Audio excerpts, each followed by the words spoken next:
the old members that have found their way back to the community. I need you just as much as you need me. Thank you for tuning in. Please make sure to hit that like button so that YouTube recommends this live. And I'm going to get into this, but thank you for tuning in. This is Jerome Powell's live press conference. We'll take some, we'll get into this a little bit, but this is more to see what Jerome Powell is going to say. So let's pay attention to this here. Thank you, everybody, for tuning in. Please hit that like button so YouTube will recommend this live. Squarely focused on our dual mandate to promote maximum employment and stable prices for the American people. The economy has made considerable progress toward our dual mandate objectives. Inflation has eased substantially, while the labor market has remained strong. And that is very good news. But inflation is still too high. Ongoing progress in bringing it down is not assured, and the path forward is uncertain. We are fully committed to returning inflation to our 2% goal. Restoring price stability is essential to achieve a sustainably strong labor market that benefits all. Today, the FOMC decided to leave our policy interest rate unchanged and to continue to reduce our securities holdings. Our restrictive stance of monetary policy has been putting downward pressure on economic activity and inflation.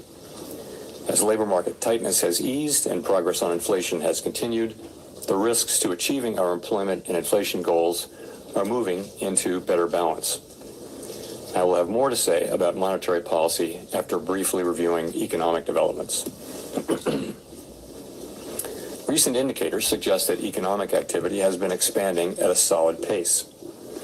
GDP growth in the fourth quarter of last year came in at 3.2%. For 2023 as a whole, GDP expanded 3.1%, and demand conditions continue to come into better balance. Over the past 3 months, payroll job gains averaged 265,000 jobs per month. The unemployment rate has edged up but remains low at 3.9%. Strong job creation has been accompanied by an increase in the supply of workers, reflecting increases in participation among individuals aged 25 to 54 years and a continued strong pace of immigration. Nominal wage growth has been easing and job vacancies have declined. Although the jobs to workers gap has narrowed, labor demand still exceeds the supply of available workers. FOMC participants expect the rebalancing in the labor market to continue, easing upward pressure on inflation. The median unemployment rate projection in the SEP is 4.0% at the end of this year and 4.1% at the end of next year. Inflation has eased notably over the past year, but remains above our longer run goal of 2%. Estimates based on the Consumer Price Index and other data indicate that total PCE prices rose 2.5% over the 12 months ending in February, and that excluding the volatile food and energy categories, core PCE prices rose 2.8%. Longer-term inflation expectations appear to remain well anchored, as reflected in a broad range of surveys of households, businesses, and forecasters, as well as from measures from financial markets. The median projection in the SEP for total PCE inflation falls to 2.4% this year, 2.2% next year, and 2% in 2026. The Fed's monetary policy actions are guided by our mandate to promote maximum employment and stable prices for the American people. My colleagues and I are acutely aware that high inflation imposes significant hardship as it erodes purchasing power, especially for those least able to meet the higher costs of essentials like food, housing, and transportation. We are strongly committed to returning inflation to our 2% objective. The committee decided at today's meeting to maintain the target range for the federal funds rate at 5.25% to 5.5%, and to continue the process of significantly reducing our securities holdings. As labor market tightness has eased and progress on inflation has continued, the risks to achieving our employment and inflation goals are coming into better balance. We believe that our policy rate is likely at its peak for this tightening cycle, and that if the economy evolves broadly as expected, it will likely be appropriate to begin dialing back policy restraint at some point this year. The economic outlook is uncertain, however, and we remain highly attentive to inflation. You're asking about video description below BITUNIX if you're looking for something else. But I want to watch this. I'll get into everything when we get done. Risks. We are prepared to maintain the current target range for the federal funds rate for longer, if appropriate. We know that reducing policy restraint too soon or too much could result in a reversal of the progress we have seen on inflation and ultimately require even tighter policy to get inflation. On FanDuel Casino, new players get up to $1,000 back and 200 bonus spins for the number one feeling, winning. Data, the evolving outlook, and the balance of risks. The committee does not expect it will be appropriate to reduce the target range until it has gained greater confidence that inflation is moving sustainably down toward 2%. Of course, we're committed to both sides of our dual mandate, and an unexpected weakening in the labor market could also warrant a policy response. We will continue to make our decisions meeting by meeting. In our SEP, FOMC participants wrote down their individual assessments of an appropriate path for the federal funds rate based on what each participant judges to be the most likely scenario going forward. If the economy evolves as projected, the median participant projects that the appropriate level of the federal funds rate will be 4.6% at the end of this year, 3.9% at the end of 2025, and 3.1% at the end of 2026, still above the median longer-term funds rate. These projections are not a committee decision or plan. If the economy does not evolve as projected, the path for policy will adjust as appropriate to foster our maximum employment and price stability goals. Turning to our balance sheet, our securities holdings have declined by nearly $1.5 trillion since the committee began reducing our portfolio. At this meeting, we discussed issues related to slowing the pace of decline in our securities holdings. While we did not make any decisions today on this, the general sense of the committee is that it will be appropriate to slow the pace of runoff fairly soon, consistent with the plans we previously issued.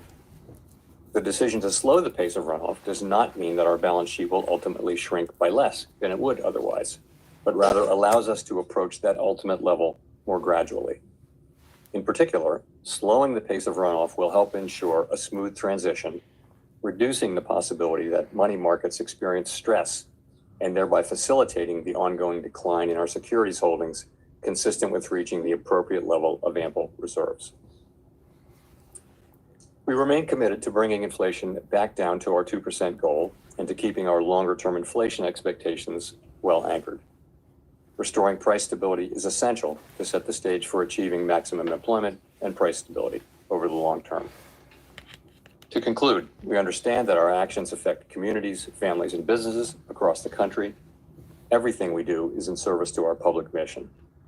We at the Fed will do everything we can to achieve our maximum employment and price stability goals. Thank you. So basically, welcome everybody. They're going to take questions now. I'm not going to interrupt, but this is very bad long-term for our economy. The fact that they're printing money and then they're also lowering rates. Short-term relief for very long-term pain. So we're going to get this short-term during the election like we've talked about for the last couple of years. 2024 is that where you feel like things are getting better only because interest rates are coming down a little bit. Things seem to be easing up a little bit. The markets are going up. And then in 2025 after the election, I mean, look at the narrative right now. I mean, oh boy, this is bad. So short term though, for crypto and the markets, this is going to end up, even if we're in a bear trap right now, like we said, as long as XRP holds 50 cents, you're holding that bullish handle. As long as that bullish handle forms and holds, wave 3 to wave 4 correction would have an explosive move in wave 5. So until 50 cents breaks and gets signaled, you're still bullish on XRP. The rest of this is mumbo jumbo. But you also have to watch what they're saying right now. 3 rate cuts, if you're just tuning in, I want you to know 3 rate cuts. They're saying about 75 basis points worth this year. But what they're speaking, that speaks to 100 and almost 200 basis points over the next 3 years, more than that, in rate cuts. I mean, this is absurd. So we'll watch this. Expect the government bonds to start dropping and the U.S. dollar to start tanking again. I mean, if you want to get rid of the U.S. dollar and make gold and silver even more precious and expensive, if you're a holder of precious metals and commodities, get ready. Thank you. Steve Leisman, CNBC. Mr. Chair. And please, if you're tuning in, hit that like button so YouTube recommends this live so that more people can find their way here. This is the last time I'm going to stop this during this press conference. Thank you so much. The projections show somewhat higher core inflation. They also show somewhat stronger growth. What should we infer from this notion that on average, rates were kept the same this year, but inflation is higher and growth is higher? Does it mean $1,000 for junk cars offers junk car removal in Metro Detroit. Well, it doesn't. No, it doesn't mean that. What it means is that we've seen incoming as I pointed out in my opening remarks, we did mark up our growth forecast, and so have many other forecasters. So the economy is performing well. And the inflation data came in a little bit higher as a separate matter, and I think that caused people to write up their inflation. But nonetheless, we continue to make good progress on bringing inflation down. And so. No, you don't. Just to follow up, when you say that you're willing to either maintain the rate for longer, what is the tolerance of the Federal Reserve for inflation coming in above its 2% target? We're strongly committed to bringing inflation down to 2% over time. That is our goal, and we will achieve that goal. Markets believe we will achieve that goal, and they should believe that, because that's what will happen over time. But we stress over time, and so they only care about the markets. I think we're making projections that do show that happening, and we're committed to that outcome, and we will bring it about.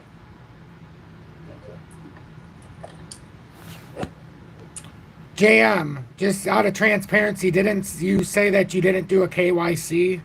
Just out of curiosity. Hi, Chair Powell, Rachel Siegel from the Washington Post. Thanks for taking our questions. You and others have been saying that relief on housing inflation is coming, but it still hasn't shown up meaningfully in the CPI or the PCE. Does that challenge your assumption about when the shift will finally break?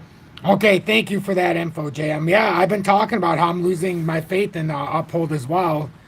But BITUNIX is in the video description below for anybody. That's what I've been trying to tell people. They've been holding support of XRP, no high fees, but we got to watch this. So we'll talk about all this after. Through, since it hasn't at that point. So I think there's some confidence that the market rents, lower market rent increases that we're seeing will show up in measures of housing, services, inflation over time. There's a little bit of uncertainty about when that will happen, but there's real confidence that they will show up eventually over time. But again, uncertainty about the exact timing of that. And will you be able to get overall inflation down to target if housing doesn't break through quickly? And does that affect the timing for eventual cuts this year? We will get aggregate inflation down to 2% over time. We will. And I would assume that what we'll continue to see is JM, that's prices freaking coming awful. into a new equilibrium where they're going down perhaps not as quickly as they had been earlier this year, where housing services inflation will come back down as current market rents are suggesting will happen, and where non-housing services will move back down. Some combination of those three things, and it may be different from the combination we had before the pandemic, will be achieved and will bring inflation back down to 2% sustainably.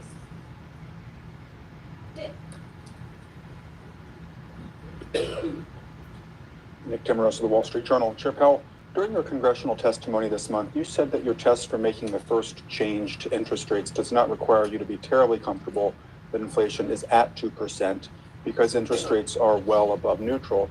At the same time, you said here after the last meeting that the first cut is highly consequential. Can you reconcile these views for me? If rates are well above neutral, why would the first cut be highly consequential? Is that because you anticipate one cut would be followed by one or two more along the lines of the recalibration you made in 2019, which itself was modeled on the mid-cycle adjustment of 1995? It's more, I would put it more in the context of what I said in my opening remarks, that the risks are really two-sided here. We're in a situation where, if we ease too much or too soon, we could see inflation come back. And if we ease too late, we could do unnecessary harm to employment and people's working lives. And so we do see the risks as two-sided. So it is consequential. We want to be careful. Unfortunately, with the economy growing with the labor market strong, with inflation coming down, we can approach that question carefully and let the data speak on that. That's really what I was thinking. How much of that inflation we've seen so far this year do you chalk up to one-off calendar adjustment effects following a period of high inflation versus some change in the trend we saw in the second half of last year? I want to start by saying I always try to be careful about dismissing data that we don't like. So you need to check yourself on that, and I'll do that. But I would say the January number, which was very high, the January CPI and PCE numbers were quite high. There's reason to think that there could be seasonal effects there. But nonetheless, we don't want to be completely dismissive of it. The February number was higher than expectations, but we have it at currently well below 30 basis points core PCE, which is not terribly high. So it's not like the January number. But I take the two of them together, and I think they haven't really changed the overall story, which is that of inflation moving down gradually on a sometimes bumpy road toward 2%. I don't think that story has changed. I also don't think that those readings added to anyone's confidence that we're moving closer to that point. But we didn't. Last thing I'll say is we didn't excessively celebrate the good inflation readings we got in the last 7 months of last year. We didn't take too much signal out of that. What you heard us saying was that we needed to see more, that we could, we wanted to be careful about that decision. And we're not going to overreact as well to these 2 months of data, nor are we going to ignore them. Ladies and gentlemen, if this news about Ethereum is true, expect the bear market to continue in a harsh crash. This could be what we're seeing yesterday in the charts. I'm just saying, we were seeing in the charts that we could have a massive drop. A massive drop. This could be our smoking gun of what we were seeing in the chart of all these ascending formations. And we're talking XRP, a major drop here if this happens. If Ethereum gets announced as security, the whole crypto space is about to come falling under. Just understand what that means. This could be our smoking gun. It's almost as if, remember what I said yesterday, one final rally, 10 to 15% possible in the better scenario? From where we were at yesterday of a reversal, you might have to start thinking twice. I might have to start thinking twice. This uphold news, a lot of this I'm going to have to sell and rebuy back on another exchange. So, this is a smoking gun that's starting to pile up. And what the Fed's saying, I don't like this. Something bad's about to happen. I don't like it. I don't like it. Right now my portfolio's up, a good 140, 150% right now. And it's like, I don't know if I'm willing to risk this, because not just that, uphold is making me uncomfortable the last 6 months. If this is true with Ethereum, I told everybody Ethereum's a security. So we need to start planning now. We're going to get that historical drop if this is true. And that means XRP 10 to 12 cents like we talked about long ago. That would be unbelievable change and shift here. But we've been feeling it. Remember on the charts yesterday in the live how we stopped in our tracks when we seen what was transpiring? We seen it. It was as if I had that 2021 moment all over again. This uphold stuff, I'm already uncomfortable with uphold. Already uncomfortable. I've been talking about BITUNIX for a reason. Get your shit off of all these places. I think uphold, because remember when they went to staking, that's when my eyes were first raised. Because they never had staking, which was a reason I liked them. Then they went to staking, and then they got rid of it all of a sudden to the US. Then they got rid of the uphold card. Remember, that was really when I started looking off the exchange. I used to use their card. Once that liquidity went away, that's a problem. There's a reason why. BITUNIX has tons of liquidity, but let's go back to this fine gentleman who seems to know absolutely nothing, looking like Waldo up there. Hi, yes, Chair Powell. Could you speak a little bit more about the timing? Is there enough data between now and, say, May to be able to get the kind of confidence that you say that you still need, or by June, is there enough data for you? Just give us a sense of your thinking there. Thank you. Yeah, so we make decisions meeting by meeting, and we didn't make any decisions about future meetings today. Those are going to depend on our ongoing assessment of the incoming data, the evolving outlook, and the balance of risk. So I really don't have anything for you on any specific meeting looking forward. Is there even enough data for you to We'll take, things can happen during an intermediate period if you look back, unexpected things. So I wouldn't want to dismiss anything. So Americans born between 1953 and 1979 are qualifying for 250,000. Confidence that inflation is moving down sustainably toward 2%. I also mentioned, and we don't see this in the data right now, but if there were a significant weakening in the data, particularly in the labor market, that could also be a reason for us to begin the process of reducing rates. Again, there's nothing in the data pointing at that, but those are the things that we'll be looking at coming meetings, and without trying to refer to any specific meeting. Hi, Chris Regaber, Associated Press. Thank you. In the projections, there is an increase in the neutral rate, as you know, and higher rates, a quarter point higher rates projected in 2025, 2026. Can you speak about why might be behind that? Is there a real sense here that the economy has perhaps changed in some way, that higher rates will be needed in the future? Thank you. So you're right, they're pretty modest changes, but you're right, there was an uptick in the longer run rate, and also there's a 25 basis point increase in 25 and 26. In terms of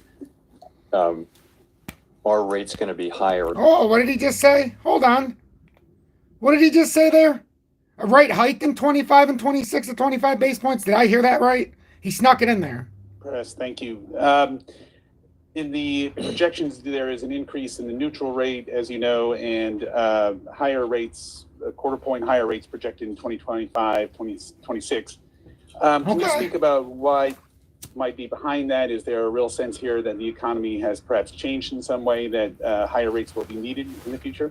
Thank you. I'm telling you, they just told us 25 and 26 we're lowering rates, or we have to raise rates 25. That means once they do whatever they're doing during this cycle, they're going to start dropping the hammer. I'm telling you, this is a facade right now. I even said it's all pointed to the markets. I mean, everybody needs to watch this Bitcoin rally. We talked to this yesterday. If we get a rejection up here, I'm telling everybody something is wrong. If this is happening with Ethereum, they're pumping the markets here and they're going to drop the hammer. If this is true, we really need to pay attention. Please hit that like button so YouTube recommends this, please. Or if you've heard the news of Ethereum being probed to be a security now by the SEC, hit that like button.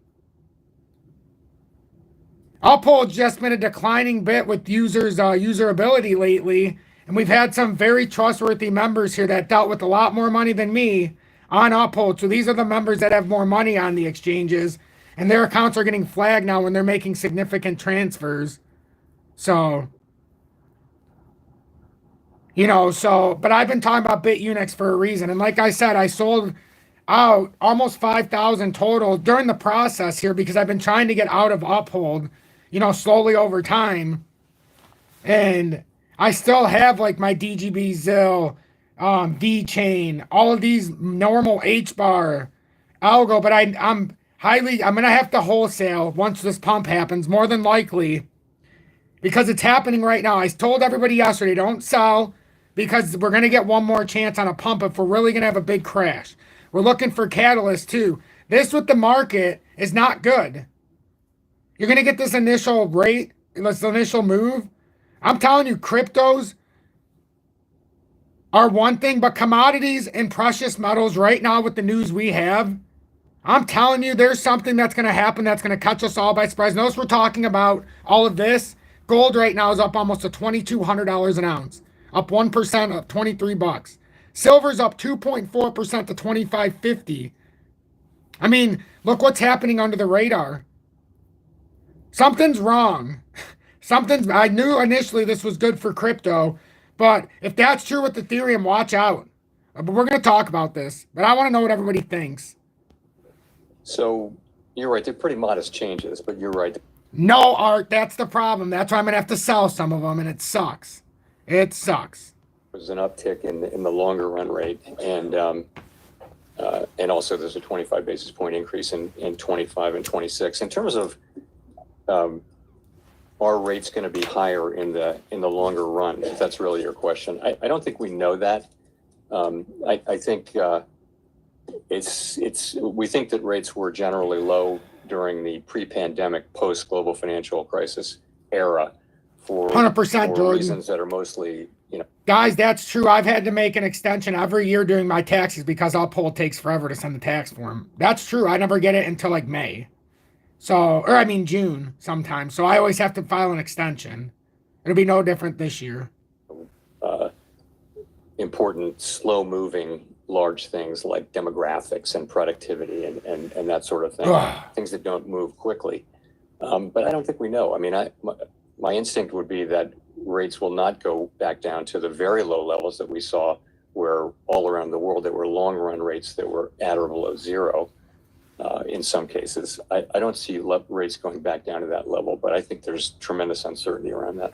Mule. Right. And just a quick follow on the projections, you also have 2.6% core inflation for the end of this year.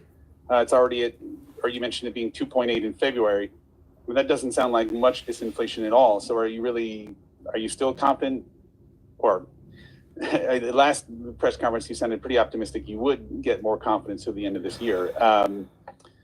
Is it right to say that this suggests you're not seeing a lot of disinflation this year compared to what we've seen 2023 and so forth? I think that higher year-end number reflects the data we've seen so far this year, because you're now in this year. So I think that. Sorry, say your last part of your question again. Are you still optimistic that you'll get the confidence this year? I think if you look at the SEP, what it says is that it is still likely in most people's view that we will achieve that confidence and that there will be rate cuts. But that's really going to depend on the incoming data. It is. The other thing is, in the second half of the year, you have some pretty low readings, so it might be harder to make progress as you move that 12-month window forward. Nonetheless.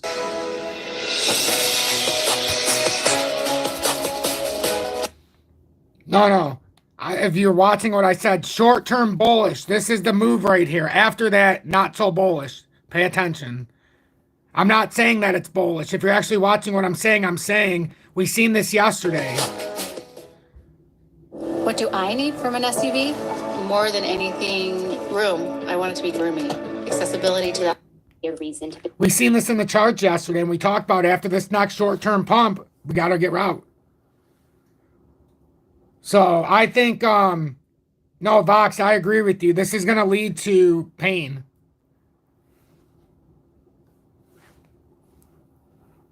Potentially cut rates, or at least a consideration in making a rate cut. Would continued strength in the labor market be a reason to hold off on rate cuts? And just in general, if labor supply continued to rebound in 2024 the way it did in 2023, what would stronger hiring and possibly stronger growth mean for the path forward on policy?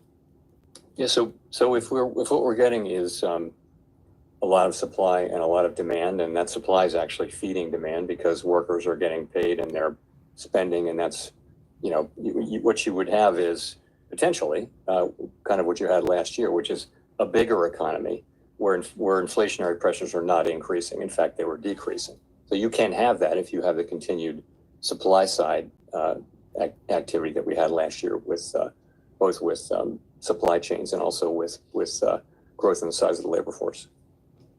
But so strong hiring in and of itself would not be a reason to hold off on rate cuts? No, not all by itself, no. I mean, we saw, you saw last year, very strong hiring and inflation coming down quickly. We now have a better sense that a big part of that was supply side healing, particularly with growth in the labor force. So in and of itself, strong job growth is not a reason, for us to be concerned about inflation.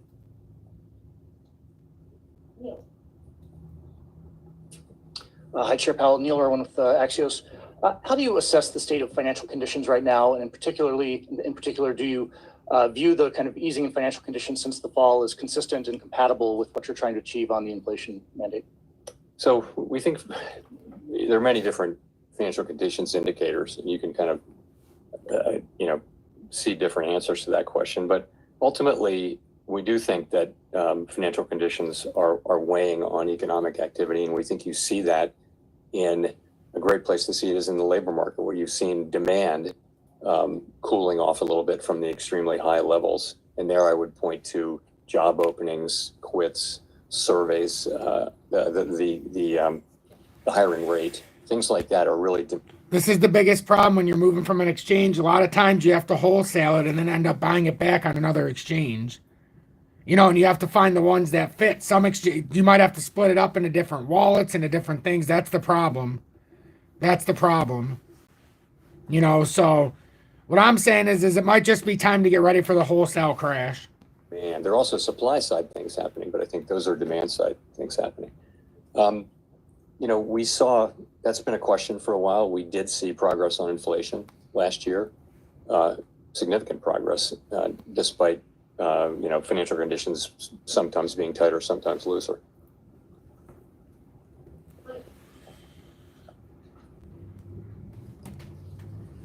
Michael McGee with Bloomberg Radio and Television. Can you give us more color on how the committee is thinking about inflation dynamics now? What we've seen at the beginning of the year. Vox, make sure you're staying factual. XRP's not in a bull cycle. Never even said it was. XRP 77-month consolidation can't begin a bull cycle till you break that 75 cents. In fact, if you were watching here for many, many months and years, I said we had to hit here 75 cents, even if bearish, to get that bearish rejection to confirm that this is going to last through 2024. Everybody who's here watching me, have I not said that a million times over? So don't come in here, you know, be factual. I know everybody else, or maybe that's what your interpretation, but that's not actually what's going on. We've never entered a bull cycle since 2018. So, not to mention we weren't even in a bull cycle in 21.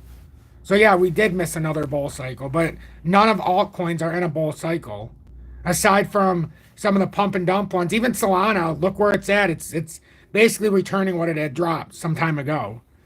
XRP, a lot of the other ones, look at Zill, look at VeChain, they're at 3 cents. They got up to maybe 5 and 4. They were up in the 20 plus cent range. None of these even got close. There was not a bull cycle. It was a fake out by Bitcoin to the masses, probably to drop our pants here at the end. And that's where we get the historical leg of the crash. We just didn't know when and how, but I think it's starting to form here. More one-off increases that will fade, or is there more of a secular turn with goods prices rising again and service prices staying sticky? And also, housing prices have been sort of the Godot of this cycle, in that you keep expecting them to go down and they don't. How does the committee see this playing out forward since you've raised your inflation forecast? So I see the committees looking at the 2 months of data and asking the same question you're asking and saying, we're just going to have to see what the data show. As I mentioned, you can look at January, which is very high reading, and you can, and I think many people did see the possibility of seasonal adjustment problems there.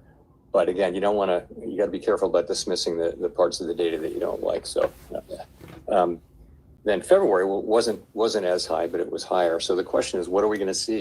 You know, we tend to see a little bit stronger, this is in the data, a little bit stronger inflation in the first half of the year, a little bit less strong later in the year.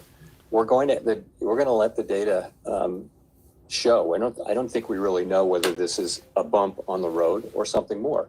We'll have to find out. In the meantime, the economy is strong, the labor market is strong, inflation has come way down, and that gives us the ability to approach this question carefully and feel more confident that inflation is moving down sustainably at 2% when we take that step to begin dialing back our restrictive policy.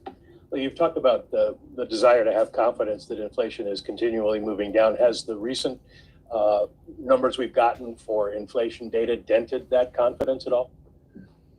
It certainly hasn't improved our confidence. It hasn't raised anyone's confidence, but I would say that the story is really essentially the same, and that is of inflation coming down gradually toward 2% on a sometimes bumpy path, as I mentioned. I think that's what you still see. We've got 9 months of 2.5% inflation now. And we've had 2 months of kind of bumpy inflation. We were saying that it's going to be a bumpy ride. We consistently said that. Now here are some bumps, and the question is, are they more than bumps? And we can't know that. That's why we are approaching this question carefully. It is very important for everyone that we serve that we do get inflation sustainably down. And I think the historical record, it's every situation is different, but the historical record is that you need to approach that question carefully and try to get it right the first time and not have to come back and raise rates again, perhaps, if you cut inappropriately, prematurely. Thank you, Mr. Chairman. Edward Lawrence with Fox Business. I wanted to ask you, you received a letter from, the Federal Reserve is an independent body, understanding Congress has oversight over that. You received a letter from Senators Elizabeth Warren and Sheldon Whitehouse that said, calling on you to lower interest rates, to cut interest rates, because it says, quote, the potential that it may remain too high for too long has halted advances in deploying renewable energy technologies and delayed significant climate and economic benefits from these projects. So has higher interest rates caused that? On FanDuel Casino, new players get up to $1,000 back and 200 bonus spins for the number one field, winning. Ranking Congress that has oversight responsibility over the Fed. We place a tremendous amount of importance on our engagements with Congress and always treat them with great respect. In this case, I would say those are, our mandate. Our mandate is for maximum employment and price stability, and the other things that we do, and that's what we're trying to accomplish. We're trying to do that in a way that sustains the strong growth we're seeing, the strong labor market we're seeing, but allows us to make further progress with inflation. That's how we can best serve the public and leave the other issues, which in many cases are incredibly important, such as those you mentioned, leave those to the people who have responsibility for those. There was another letter from 24 lawmakers saying that the higher rates are squeezing the working people. How do these letters affect what you guys are doing policy-wise? We receive those rumors that Ethereum's going to be declared security, like I've been saying for years. That means crypto's going to. We listen, again, because we're talking to the people who in our system of government have oversight over our activity.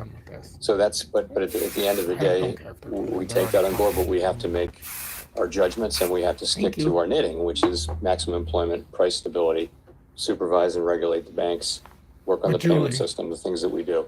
We're being realistic here. Return 950 on your call.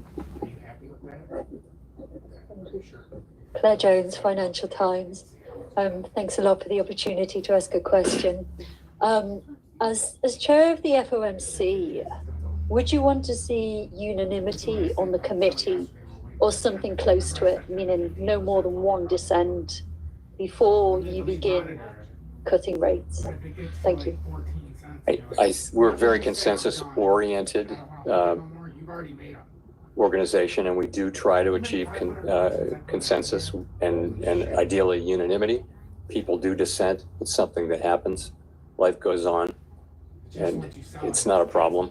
We've always had dissents, and so and you respect thoughtful dissents very much. But you've had it well over a year. It's like, you may not agree with some arguments, but you really want to understand them. So you may read a book that takes a position that you have long opposed just to understand that book. So I treat dissents with real respect as well.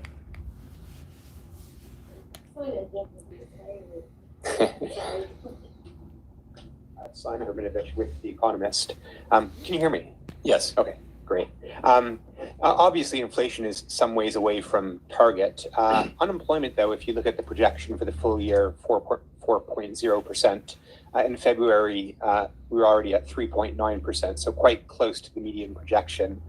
Are you concerned at all that, notwithstanding the very strong jobs growth, that in fact there may be some cracks appearing in the employment market? You talked about a significant deterioration in the labor market being a condition for easing rates. What would constitute that in your books? Thank you. So we, of course, monitor it's one of our two goal variables. We all monitor the labor market very, very carefully, and I don't see those cracks today. And we follow all the possible stories that are out there about there being cracks. But the overall picture really is strong labor market. The extreme imbalances that we saw in the early parts of the pandemic recovery have mostly been resolved. You're seeing high job growth. You're seeing big increases in supply. You're seeing strong wage growth, but wage growth is gradually moderating down to more sustainable levels. In many, many respects, the things are returning more to their state in 2019, which we can think of as normal for this purpose. That's job openings and quits, and surveys of workers and businesses are always interesting on this. You know, how easy is it to find a job? How easy it is to find a worker?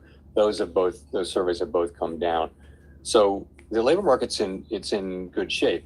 You know, you do see things like the low hiring rate, and people have made the argument that if layoffs were to increase, that would mean that the net would be fairly quick increases in unemployment. That's something we're watching, but we're not seeing it. Of course, initial claims are very, very low, and if anything, have tracked down a little bit. So watching it carefully, don't see it. And when I say something, I use the term unexpected weakening in the labor market. So, you know, we do expect the unemployment rate to, you know, the forecast is that it would move up, I think, closer to what we see as the longer run sustainable level. That's just people's forecast, individual forecasts. But we're talking about something that's unexpected. That's where I'll leave it, though.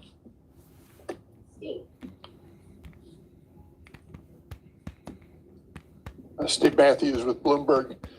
You mentioned at the beginning of the press conference that the committee felt it might be appropriate to slow the pace of asset runoff fairly soon. I'm wondering, is when you say fairly soon, does that mean that the committee would meet about this again in May and a decision could be reached that soon? And I was wondering if you could also just describe the scope of what the committee is discussing here. You're at $95 billion of caps right now. Would that be cut about in half or something in that nature? Thank you. So that is what we're discussing essentially is and we're not discussing all the many other balance sheet issues. We will discuss those in due course, but what we're really looking at is slowing the pace of runoff. There isn't much runoff among MBS right now, but there is in treasuries, and we're talking about going to a lower pace. I don't want to give you a specific number because we haven't had an agreement or a decision, but that's the idea, and that's what we're looking at. And in terms of the timing, I said fairly soon. I wouldn't want to try to be more specific than that, but you get the idea. The idea is, and this is in our longer run plans, that we may actually be able to get to a lower level because we would avoid the kind of frictions that can happen. Liquidity is not evenly distributed in the system, and there can be times when, in the aggregate, reserves are ample or even abundant, but not in every part. And those parts where they're not ample, there can be stress, and that can cause you to prematurely stop the process to avoid the stress, and then it would be very hard to restart, we think. So something like that happened in 19, perhaps. So that's what we're doing. We're looking at what would be a good time and what would be a good structure. And, you know, fairly soon is words that we use to mean fairly soon. And will there be a discussion about returning to an all treasuries balance sheet at some point? So that our longer run goal is to return to a balance sheet that is mostly treasuries. I do expect that once we're through this, we'll come back to the other issues about the composition and the maturity and revisit those issues. But it's, you know, not urgent right now. We want to get this decision made first, and then we can, when the time is right, come back to the other issues. Hi, Victoria Guido with Politico. Also on the balance sheet, you know, can you talk a little bit about how the outlook for the banking sector might impact your balance sheet plans? Do you worry that as deposits start to shrink that we could see more turbulence? You know, we'll be. This is on the XRP ledger. I've been watching this for 7 months. I didn't dare talk about it until it had a big drop, but now it has 56.1 million in circulating supply of 99.9 million. Is its so 100 million is its maximum circulating supply. This is a digital healthcare. This is interesting. This is one that I've been like, you know, a lot of XRP holders, we don't even realize what's actually on the ledger. So I've been fascinated with this one. So secretly, I've been showing sneak peeks at this the best I can. So back to business. Watching carefully, but one of the reasons we're slowing down. That's on MEXC. Video description below. You can buy it on MEXC. On MEXC. That's where I'm going to start buying it. I've been waiting for this and everything. Yes. So this is on MEXC, but you already have to have an account in the USA for MEXC, or you have to be outside the USA. But this is what I'm starting to look at. Stuff like this. Stuff like this. We will soon enough, fairly soon, I should say, slow down, is that we want to avoid any kind of turbulence. I wasn't thinking particularly about banking sector turbulence, but we had some indicators the last time. This is our second time in doing this, and I think we're going to be paying a lot of attention to the things that started to happen and that foreshadowed what eventually happened at the end of that tightening cycle, where we wound up in a short reserve situation, and we don't want to do that again. And I think now we have a better sense of what are the indicators. It wasn't so much in the banking system as it was around, for example, where federal funds is trading relative to the administered rates, and where secured rates are relative to the administered rates. Those sorts of things. We will always be watching the banking system for similar signs, though. Well, is it also because you're not sure exactly how the reserve supply will react once the overnight reverse repo facility, drops near at zero? Well, I think we broadly think that once the overnight repo stabilizes either at zero or close to zero, that as Stanley, from what I know, it does. It's for ones that have a hard time, and it does track it, and it's anonymous too. So yeah, for sure it can, but it's to help more of like the third world countries so that they can do digital healthcare. It's a digital pharmacy / like a kind of like an urgent care style setup where you can be directed. It's pretty interesting. I'm telling you, it's being put on the blockchain. So there's a lot I'm still researching on it. It's just something that's caught my attention to the last few months, but I'm putting it out here now because it's actually retraced a lot. When I heard people talk about it last year on YouTube, they was at 10 cents. So now, yes, I do think we're probably in a bull trap here, as Bitcoin and XRP clearly put in a head and shoulders pattern. So I said yesterday, if you're going to sell, wait for this bear trap or the bull trap today. I knew we were going to pump today. I was saying 10 to 15%. We'll see if we can get there. Doge is already there. A few of the other ones are. But I'm telling you, while they're pulling the wool over our eyes, I've been doing some real fucking homework for us. I love XRP, but that doesn't mean being a millionaire just has to be an XRP. That might mean it's a sub-branch of XRP off of the ledger. There's some things that we have to tie in. So XRP is a guarantee you have to hold.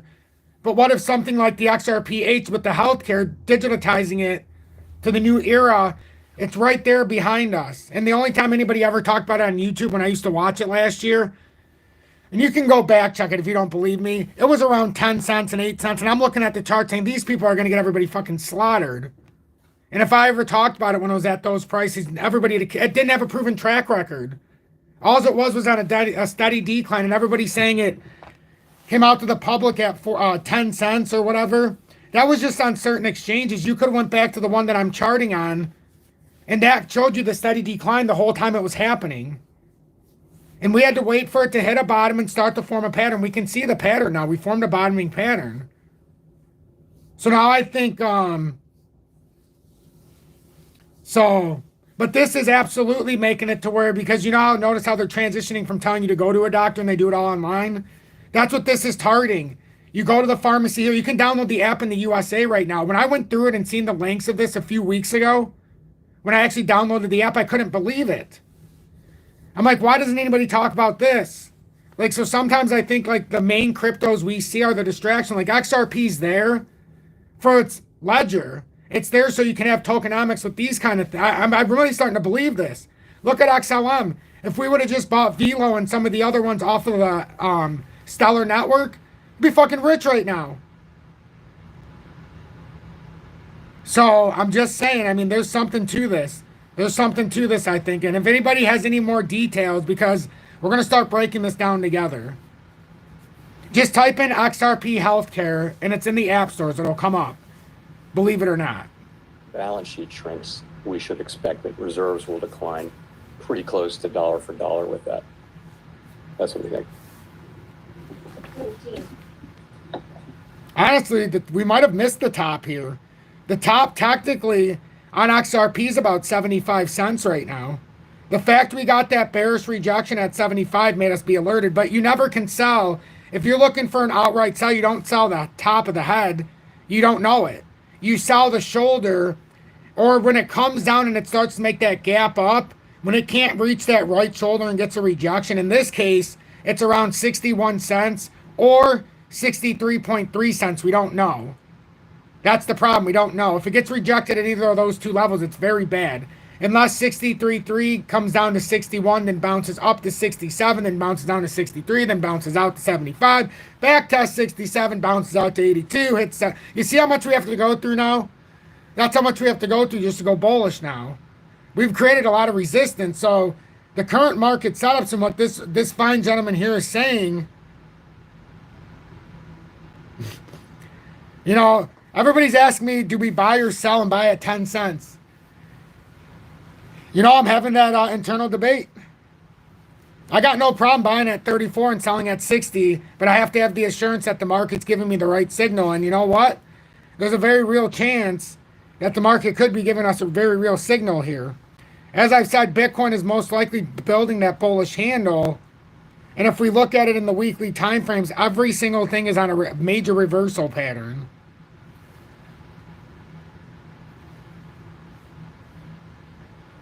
Yep, that's what I'm saying. 61 cents. RG dead on.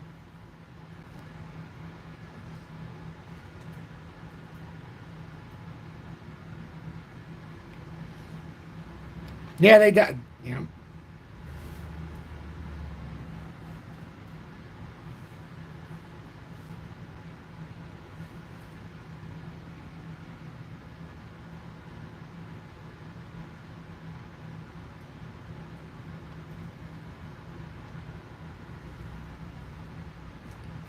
All right, I'm gonna keep playing this though. Hi, Chair Powell. Jean Young with M&I Market News. I wanted to ask also about the balance sheet. Will you said that starting the taper sooner could get you to a smaller balance sheet size. Does that mean you don't have to make a decision on when to end QT at this point? And will you be setting up the process for deciding that sooner, or will you wait until we're close to the end? So it's sort of ironic that by going slower, you can get farther. But that's the idea. The idea is that with a smoother transition, you'll run much less risk of kind of liquidity problems, which can grow into shocks and which can cause you to stop the process prematurely. So that's where, in terms of how it ends, we're going to be monitoring carefully money market conditions and asking ourselves what they're telling us about reserves. Are they right now abundant, and what we're aiming for is ample, and which is a little bit less than abundant, right? So there isn't there's not a dollar amount or a percent of GDP or anything like that where we think we have a really. I mean, if you look at this realistically, that's the pattern that's been on 77-month resistance, and it hit again, and now we're putting in a reversal candle. Like that's significant. This is significant. So we have to we have to pay attention to that. I know I keep pausing him, but he's not really telling us anything. But this is important as we speak on the fly. And the other thing we're looking at is the fact that not just that we get rejected there, but like we're struggling here now. Look at this. We got rejected on the rising channel resistance. We got rejected now on the handle support. So either way, this seems to be suggesting we're going to have a drop from 60 to 50 cents. Either way, or 61 to 50, just based on the principles in front of us, it looks like we want to come down to the handle. So either way, if there was a scenario to sell, would it be wise just to sell and see if it does hold at a 25% savings? And then when you buy back, you get an extra, for every 3 XRP you buy, you get a free 4th one. These are the on-the-fly decisions we can't possibly know, and we have to live by our decisions if something happened. I can't make that decision for you. Obviously, something doesn't seem right. We've seen the all-time high for XRP on January of 2018. And we've been in this exact same formation and getting this rejection, what I've been trying to tell everybody, a rejection at this level, the way we got it, the significance of that is it confirms a bear market rally through at least the end of 2020, because now if you get rejected here, what do you have to do? Come back down to support. Well, if it comes back down to 38 cents, there's no way in hell I would like to hold it from 60 cents down to 38. I would rather just, hey, we didn't sell the top, we sold the big shoulder, but now we get to have this extraordinary savings, and we made like 70%, 75% along the way, got outside of the year of holdings, and now at least I don't have to pay 35 and it's 15 year over, on the sell. But that's not the reason for selling it. See, I would have sold it with the hit if I thought it was the top. If I thought that this was going to break down completely, but I need verification. I can't just get out of something. I'm not saying I'm selling it, but we have serious signs here that this could be a bull trap. And the fact that we didn't break out of this long, look at how long we've charted this whole thing. We even said, if this is a cup and handle, it could come all the way back down here to validate it at 38 cents. We said this a long time ago if we got rejected. Even if bearish, we need to come to 75 cents for rejection. How many times have I said this since you guys are probably sick of it, but now at least I don't have to say that line anymore. So we just need verification here. And if we get the verification, it's never generally good. Initially it is. That's why I said it's bullish for crypto and XRP, because right now it is. When he's talking, when they say that, it's initially bullish. Well, the hindsight is, once you get this initial pump, technically it's very bearish for the mid-range of this move. Long-term will be fine. It's just we're going to be dumping a lot, I feel like. Something's not right. I'm telling you, when Bitcoin goes to 65,000 and all of altcoins are still 75 to 80% below their 2021 rallies, some of them 90%. Look at Algo. Algo got to 30 cents, but that was such a predictable bear market move. I even said that's so predictable. That's why we bought under 10 cents. It was such a predictable move, and I said, we won't be able to sell at 30 if it hits there, but damn it, if we get the rejection at 24, 25, we're going to have to make a decision. And right now, who the hell knows? We're in that point right now. We're in that point like I was in 2021, how I sold XRP not at $1.97 or $1.98, but at $1.66. It's same thing now. I didn't sell XRP at 95, or 94, but if I see something bad about to happen, if I sell at 61 and it goes to 10, it's like, well, look at that foresight. At least I was able to get out, but that's not what I wanted right now. You're not understanding, everybody. I didn't want this setup. The setup found us. And I have to be realistic both ways. I'm not telling nobody to short. Nope. If you short, that's on you.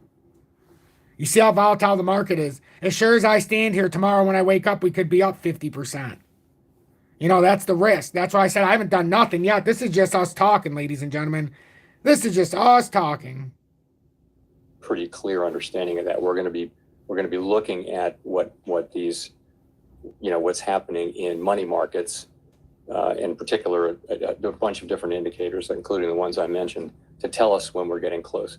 Then, though, you reach a point ultimately where you stop allowing the balance sheet to run off, but then from that point, there's another period in which Sorry about that, RG. With the stop loss at 64, see, the problem here is if you do a stop loss,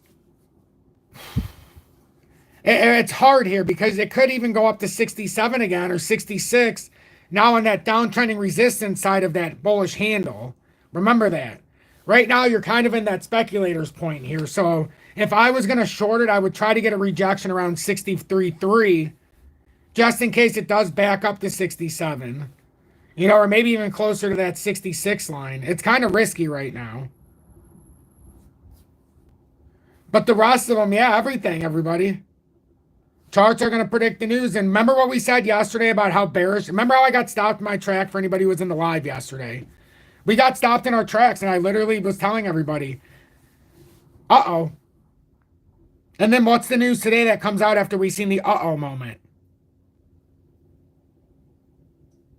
And what did they just bring out in the news earlier saying that the ETF, BlackRock, was buying up a private fund or whatever, the same thing they did with Bitcoin prior to the ETF. What they didn't tell you is the last time they did that for Bitcoin, the bigwigs and the ETFs for BlackRock, Bitcoin's price fell by like 40 or 45% from that exact moment.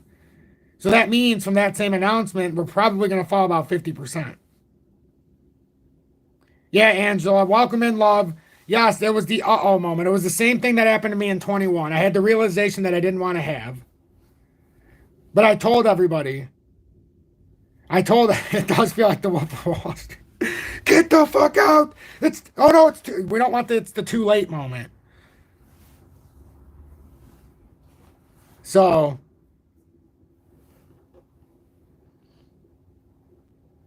that's the point, RG. That's why I'm saying it's a risk to do it either way, but 61 is where you would have that logical thing. So maybe if you were going to do a 20x trade, you do like a 5x trade, just so you give it that room. But I'm just saying, be careful here, everybody. Like, I would take a serious look at BITUNIX. Everybody's, I think, thought I was joking at first, but I'm telling you, they've even been so transparent when they do these updates. Remember in the drop yesterday, and I told everybody there was scheduled maintenance, so it was supposed to be 15 minutes and went 30. But then it was back online, so you could have bought whatever you wanted during the heart of the drop. Like, they added a bunch of pairs during the drop, almost as if they were anticipating a drop, and then you could have did what you wanted. That's what I'm saying. Like, until I hear something bad about BITUNIX now, that's my number one. I use a ledger, to put my XRP on, so I'd have to take it off the ledger, and I just send it to BITUNIX to sell if I was going to do it. But the fees are so cheap there. If I spend $1,000, it'll cost me $2 to $3. On Uphold, you better believe it's costing you $40, and that's at a low time of volatility. And everybody thinks I'm joking, but it's true. It broke my back when I was buying into it in 21. Even when I buy this stuff now, the only difference is we're so far up. If you're not far up, then you feel it breaking your back. Alexander, what's your initial thoughts of it? I would love to know. Non-reserve liabilities grow or... Because for transparency now, I've moved like $3,400 in the process here now, and everybody knows it's been growing weekly. AMP really helped me in the process. Because I was able to make 330% in such a short amount of time, and I never got to buy it back because Uphold went down when I tried to buy it back. I don't know whether to thank it or it wanted me to beat that was basically my final straw. Like currency. And that also... No, today, some of my loyal viewers that said get out are given the same warning I was trying to give people years ago before their exchanges went down. So that's exactly what's going on. It shrinks the reserves at a very slow pace. So you have a slower pace of runoff, which we'll have fairly soon. Then you have another time where you effectively hold the balance sheet constant and allow non-reserve liabilities to expand, and then that ultimately brings you ideally in for, brings it into a nice easy landing at a level that is above what we think the lowest possible ample number would be. We're not trying for that. We want to have a cushion, a buffer, because we know that demand for reserves can be very volatile. And we don't want to, again, find ourselves in a situation where there aren't reserves. We have to turn around and, buy assets and put reserves back in the banking system the way we did in 2019-20.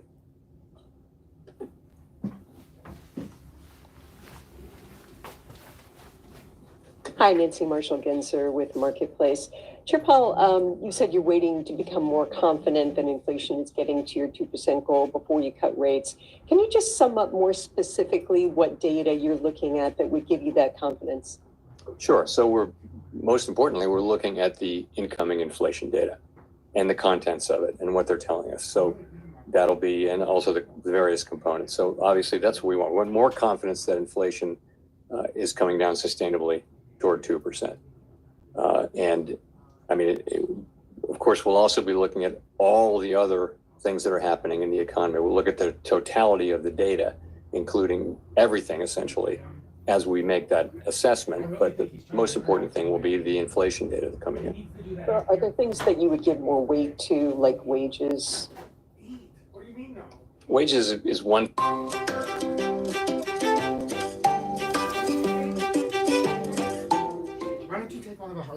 If you paid more than $15 on tax preparation last year, you need to visit freetaxusa.com.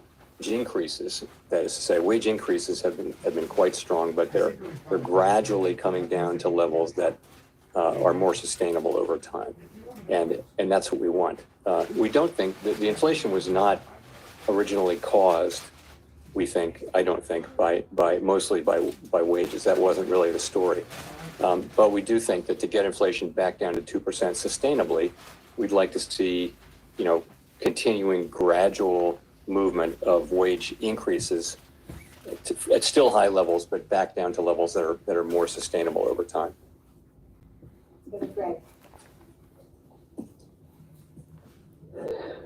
Thank you. Greg Robb from MarketWatch. Chair Powell, could you say at this meeting whether there were more officials who wanted to be careful? Oh yeah, let me get this straight. Like, that's what I said. We're not selling nothing. An XRP, you would have to think long and last about, because what's the last one? Always the pump. It's a very stable one, so they always like to put some money into it at the very end of a rally. Remember all the bull cycles, or even the bear market cycles. No, I haven't left the building. I had to check on my son because he was a little sad, but now he's doing a little bit better. And go slower than about rates than were at the last meeting. Was there that sense of maybe it's smart to wait? Thanks. I guess I'd put it this way. If you look at the incoming inflation. But I'm going to eat some food here real quick, so I'm going to block the picture. I fast 16 hours a day, so this started, and I haven't eaten much today, so I need to eat a meal real quick. And Julie got me something, so I'm going to eat real quick. Data that we've had for January and February. I think very broadly that suggests that we were right to wait until we're more confident. So I think I didn't hear anyone dismissing it as not information that we should look at or anything like that. So I think generally speaking, it does go in the direction of saying yes, it's appropriate for us to be careful as we approach this question. Brendan. Thanks, Chair Powell. Brendan Peterson with Punchbowl News. I wanted to ask you about central bank digital currency stuff.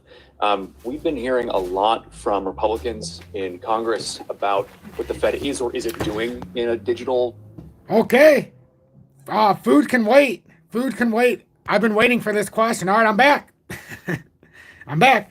Tacos are for lunch, even though we just had Taco Tuesday yesterday, but Julie went out with my son somewhere and they had tacos, so she grabbed me 2 tacos. So we're back. Central bank digital currencies he's talking about. Here's the make it or break it answer, I suppose. Dollar, but folks, I know you have said to Congress that you are going to wait for approval before the Fed does anything, launches anything. But folks like House Majority Whip Tom Emmer have said that the Fed is either actively researching or hiring personnel to study the implications. Right, Stanley, absolutely. Can you give us any clarity on what the Fed is doing right now on a digital dollar? Sure. So I think we've been pretty transparent on this, but I'll try harder. Transparent. So we are not getting ready to. We haven't proposed. We haven't come to a conclusion that we should propose, or anything like that. That Congress consider legislation to authorize a digital dollar, and it would take legislation by Congress signed by the president to give us the ability to do the. I don't like Bybit. I never have. Really a retail CBDC too many liquidity problems with the public of it. So we're just a long way from that. What we are doing, and I think what every major central bank is doing, is we're trying to stay in the frontiers of what's going on in digital finance, and it has many different areas. It has applications in wholesale finance, in the payment system, and so we to serve the public. We're these. And the truth here is the reason you don't see anybody really promote BITUNIX, and I'll just be honest, because they don't offer, like, some exchanges will go after you to pay you to promote their stuff. BITUNIX doesn't have a program like that, so they're not going to pay you to promote their exchange. So that's why you don't see the bigger YouTubers ever promote BITUNIX. That's why I've never heard of it, because they won't pay their influencers. So, there's something to that as well. So Bybit, they pay. I try to stay away from the ones who pay the influencers. Have become very front burner in the last 5 or 6 years. We need to be knowledgeable about all. For me in the USA, the cheapest I've seen is BITUNIX. I've been trying to be as transparent as I can. So we actually do have people try. It's in the video description below and/or pinned comment. Just click on it. It's simple. If you can get on MEXC and you're out of the USA, that would probably be your cheapest because they have no spot fees currently. But that's not available in the USA. To understand things that are, but it's wrong to say that we're working on a CBDC and then we've secretly got a lab here where we've got one and we're just going to spring it on Congress at the right moment. We don't. I haven't at all in my own mind made a decision that I think this is something the U.S. should be doing. I just think it's something we need to understand, and we do have people who are keeping up with that as part of the broader payments landscape. That's how I would characterize it. BitTrue is interesting. I've heard good things about, or BitTrue. That's one that I've heard good things about that I've said in the past. Once I got BitUnix under order and I felt like I was comfortable with, how we felt, I said that I would look into BitTrue as well. So the same routine as I've been doing with BitUnix, and it took me 7 months to ever even bring it up. We were looking at it, but before I started being comfortable making it my trading exchange, it took me 7 months of research, as everybody knows, during the high times of volatility. So BitTrue, you need KYC there now. See, that's okay. That's the thing. Like, some people are looking at no KYC. But with BitTrue, I would definitely I'll look into it because I've gotten a lot of recommendations from some of the ones I trust. So let me look into that, and then if I feel comfortable with it, I will start sharing it just like I do with BitUnix. But let me do my due diligence because I have to do my due diligence. See, G-Wise, you understand. Same with me. The fees on Uphold. That's why I looked into BitUnix more. And they never got rid of XRP during the high times of volatility either. So, and the exchange is always up. So, okay, good. So BitTrue. So I'll look into that. And SHX and possibly Zoo on BitTrue. Okay, I definitely need to look at it then. Okay, I'll look into it, everybody. I promise I'll do my due diligence after this live, and I'll start to look at it based on your advice as well. And if I feel comfortable with it, I'll add it to the repertoire that I share with everybody. How's that for everybody? Capiche? But I can't promote something that I don't have personal experience at a high level with. That's just, you have to respect me for that. Thank you. It's Mark Hamrick with Bankrate. Mr. Chairman, April 27th will mark the 13th anniversary since a Fed chairman began holding regular news conferences. How important has that higher transparency been in your view, both for the proper functioning of the central bank and also in accomplishing your mission? And is there more that you and your colleagues can do on the transparency front, and what might that look like? I generally think this movement actually started, 30 years ago, when some academics posited that a more transparent central bank, if the public understands your reaction function, the markets will do your work for you. They'll react to the data. And so it all happens that way. And so there's been a march toward greater and greater transparency. And that certainly Chairman Bernanke advanced that. So Chairman Greenspan did, Chair Yellen did. And so we went from four press conferences a year to 8. So now every meeting really is live now. I think that's a good innovation. I wouldn't want to turn it back. We also have done a bunch of other things. We have an annual supervision report, financial stability report. There's a long list of things that we've done. I think nothing comes to mind as really desperately in need of doing at this moment. We're very transparent. We have no shortage of FOMC participants speaking to the public through the media. And so that channel is full, I would say. So I think it's generally broadly helped and made things better, but not every day and in every way. Well, to follow up, has there ever been a day where you wanted to put that genie back in the bottle somewhat? Of course not. Let's go to Jennifer for the last question. Thank you, Chair Powell. Jennifer Schwanberger with Yahoo Finance. Not to harp too much more on confidence and inflation, but you did say earlier in this press conference that the recent inflation data hasn't raised anyone's confidence. But when you testified before the Senate a couple weeks ago, you told lawmakers that you are, quote, not far from receiving the confidence needed on inflation to begin cutting rates. So are you still of that belief or not? What are we to take? On FanDuel Casino, new players get up to $1,000 back and I'm here, don't worry. for the I'm number one skipping the favorite, commercial. winning. 2 days of hearings was really that the committee needs to see more evidence to build our confidence that inflation is moving down sustainably toward our 2% goal. And we don't expect that it will be appropriate to begin to reduce rates until we're more confident that that is the case. If that is the case, I said that any number of times. So those were kind of the main part of the message. We repeated that today in our statement. I also, to the language you mentioned, I really pointed out that we had made significant progress over the past year. And what we're looking for now is confirmation that that progress will continue. We had a series of inflation readings over the second half of last year that were really much lower. We didn't overreact, as I mentioned, but that's what I had in mind. But given that you said that PCE for February, 2.8%, the estimate, and that we have been seeing core PCE coming down by 10% every month, I mean, wouldn't you be at about 2.4% this summer, June, July, to a point where you could cut then? Well, we'll just have to see how the data come in. We would, of course, love to get great inflation data. We got really good inflation data on the second part of last year. Again, we didn't overreact to it. We said we needed to see more, and we said it would be bumpy.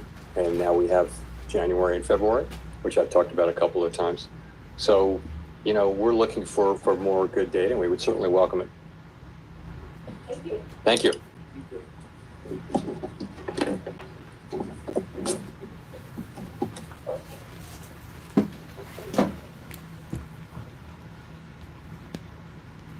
So basically, what did we learn from Jerome Powell? Not much. Not much. No, Stanley, I have not seen that, honestly.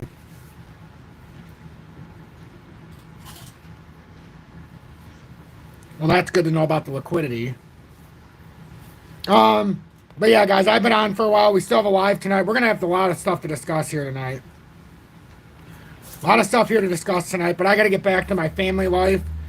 It's been good to spend time with everybody. Make sure you look in the video description below for BITUNIX. Take advantage of it. It's changed the way my fees work.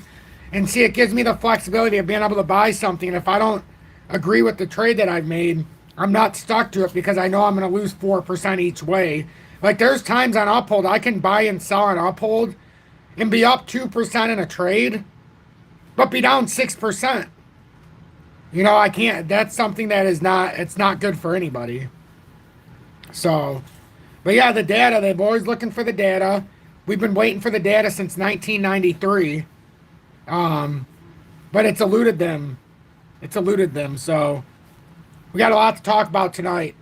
I'm just glad nobody went ahead and sold anything yet because, like I said yesterday, remember the 10 to 15% pump that had to happen so that we could get to some of these rejection points. So that doesn't mean XRP or all of them are going to get there, but it definitely, there's something going on here. So we'll be talking a lot more tonight at 6:30 p.m. Eastern Standard Time. So thank you, everybody.